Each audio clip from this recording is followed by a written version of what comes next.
Wow! Vous avez entendu ça? Attendez, je vais remettre le début de la vidéo sans la musique et sans le sound design. Ce grésillement, lorsqu'il est trop présent, il vous ruine une vidéo. Et encore, ce n'est qu'un exemple d'erreur à ne pas commettre. Je ne peux que vous inviter à rester jusqu'à la fin de la vidéo pour connaître d'autres enjeux. Ça, c'est du teasing. Faisons déjà la comparaison entre un son pas du tout travaillé pour s'approcher d'un son, disons, plus professionnel. Je ne vais pas détailler aujourd'hui comment j'ai fait. C'est mon petit côté magicien. Je ne dévoile pas tous mes secrets. Voilà déjà un son amateur où l'équilibre voix-musique n'est pas du tout équilibré. D'ailleurs, la voix n'est pas nette. On sent de l'écho, une forme de réverb, qui peut très bien arriver lorsque les espaces sont grands ou même dans une petite pièce comme celle-ci, où il y a peu de meubles. On peut entendre également du bruit à l'extérieur, ou encore une égalisation au niveau des fréquences qui n'est pas du tout cohérente par rapport à ma voix. Bref, dans ces cas-là, ça ne donne pas du tout envie de regarder une vidéo, même si l'esthétique est top. En toute modestie, bien sûr. Là, le son est de meilleure qualité, et pourtant, il est encore possible d'améliorer des choses. Par exemple, les hautes et basses fréquences qui sont peut-être mal équilibrées, encore une fois, mais également peut-être encore d'autres bruits parasites, auxquels on n'aura pas forcément encore pensé. Là, cette fois-ci, on commence à toucher quelque chose de cool. Le son est globalement très bien, l'équilibre entre la voix et la musique est top.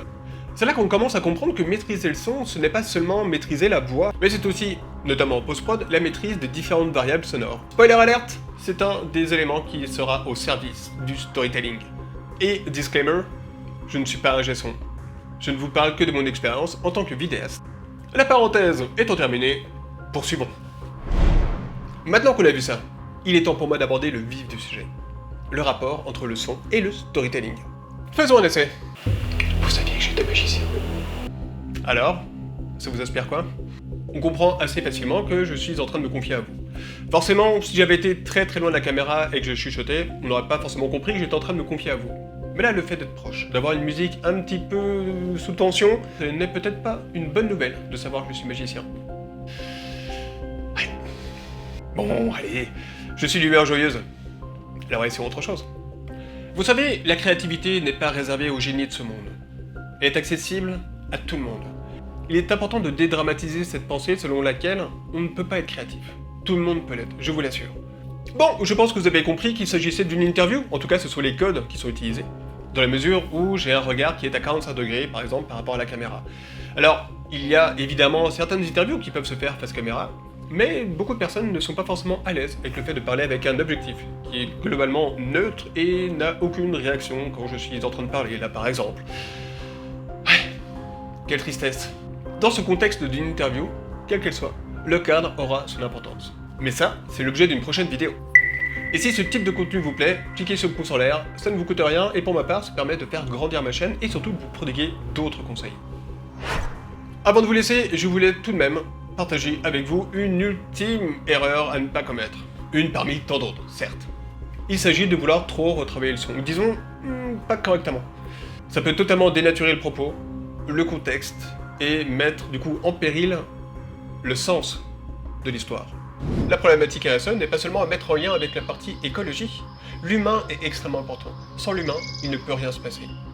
Il faut donc fédérer, motiver et créer une cohésion d'équipe afin que tout le monde œuvre dans le même sens. Avec cet avant-après, il est très facile de comprendre à quel point vouloir un son beaucoup trop pur vient dénaturer le contexte et même la compréhension du propos. Ce son beaucoup trop pur est parfait pour un podcast. Mais dans ce contexte, on voit un peu la nature, on entend les bruits d'oiseaux, on parle d'écologie, d'humains, ce serait quand même dommage de vouloir supprimer tout cet environnement-là.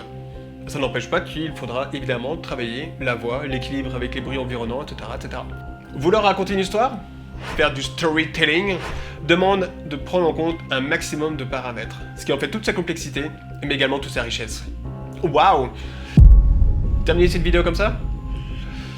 Un peu kitsch, hein? Peut-être terminer autrement. Il est vraiment temps pour moi de vous laisser. N'hésitez pas à me dire en commentaire ce que vous avez pensé de ce format, du contenu. Et si jamais vous avez d'autres idées que vous aimeriez me voir aborder pour vous, c'était très compliqué cette phrase, n'hésitez pas à me le mettre également en commentaire. Je vous dis à très bientôt. Salut!